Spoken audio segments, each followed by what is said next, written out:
आज हम हिंदी शिक्षण के अंतर्गत कक्षा 7 प्रथम पाठ शिवमंगल सिंह सुमन द्वारा रचित संसार है नामक कविता को लेकर उपस्थित हैं। प्यारे बच्चों, इस कविता की प्रथम 6 पंक्तियों की ससंदर्भ व्याख्या हम आपके समक्ष प्रस्तुत कर रहे हैं। ध्यान दें, सबसे पहले संदर्भ, उसके बाद प्रसंग के ठीक बाद इन 6 पंक्तियों की व्याख्या, तत्पश्चात इन पंक्तियों का काव्य सौंदर्य आप देखेंगे। संदर्भ देखें। प्रस्तुत सुललित सारगर्भित भावभीनी पंक्ति हमारी पाठ्य पुस्तक हिंदी कल्पतरु में संकलित संसार है नामक कविता से अवतरित है, जिसके रचयिता हिंदी काव्य साहित्य के अद्वितीय कवि शिवमंगल सिंह सुमन जी हैं। ये संदर्भ था। इसके बाद प्रसंग देखें। प्रस्तुत कविता के माध्यम से कवि शिवमंगल सिंह सुमन जी ने संसार को एक मिथ्या सत्य बताया है। इसे वास्तव में हम अपने प्रयासों से बना सकते हैं। कवि कहता है, इसके लिए हमें सतत प्रयत्नशील रहना अनिवार्य है। व्याख्या देखें।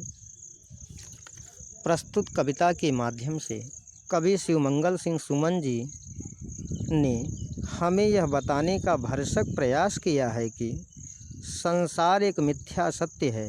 इसे वास्तव में हम अपने प्रयासों से ही बना सकते हैं। हमें कभी भी किसी प्रकार की बाधा से घबराना नहीं चाहिए। आगे कवि कहता है कि इस संसार में आने के बाद हमें मिट्टी मिली और पानी मिला। इस मिट्टी और पानी को पाने के बाद हमारे सतत कर्म रूपी प्रयास के कारण इस धरती से जीवनदायिनी पौधा अंकुरित हुआ, जिसके कारण हमारा जीवन पल्लवित, पुष्पित और विकसित हुआ। आगे कवि कहता है कि इस संसार में आने के बाद कर्मयोगी पुरुष कभी भी बीते हुए समय की चिंता नहीं करते। अतः हमें भी कभी भी जीवन में पीछे मुड़कर नहीं देखना चाहिए, अर्थात कभी भी जीवन में रोना नहीं चाहिए, बल्कि निरंतर अथक परिश्रम करते हुए अपने कर्म पथ पर डटे रहना चाहिए।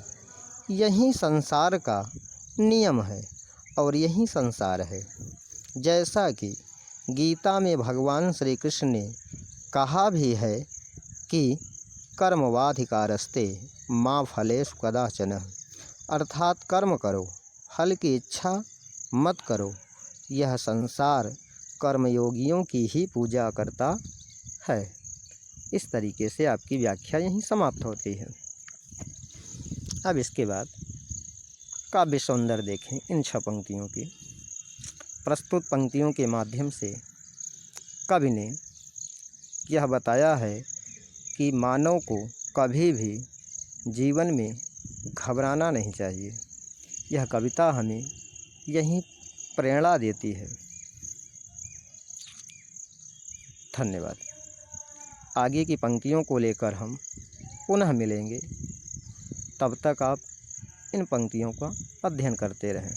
व्याख्या कैसे लगी आप हमें ज़रूर अवगत करें तथा लाइक और शेयर करें। धन्यवाद।